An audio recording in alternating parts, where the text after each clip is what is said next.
Halo, dzień dobry. Ja dzwonię się spytać, czy oferta jeszcze jest aktualna? Dobrze, a może pani mi tam powiedzieć, jak to będzie w miarę wyglądać? A jakie stanowisko pan?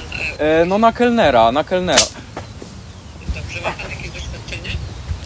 Pracowałem przez 2 miesiące. Dobrze. Jest pan dyspozycyjny? Tak, jestem dyspozycyjny, no. Na Jeżycach na Mickiewicza. Nie wiem, czy się orientujesz w kamienicy, w której jest... Tak, ja mieszkam w Poznaniu. A, przepraszam, o Jezus Maria, przepraszam, proszę pani, bo się uderzyłem o kant stołu, Jezus. Bo ja chodzę w kółko po prostu, przepraszam bardzo.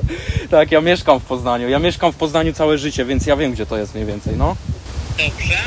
A czy jaki dzień moglibyśmy się spotkać?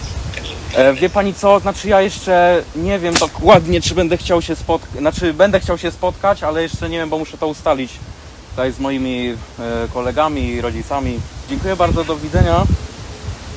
A, kur...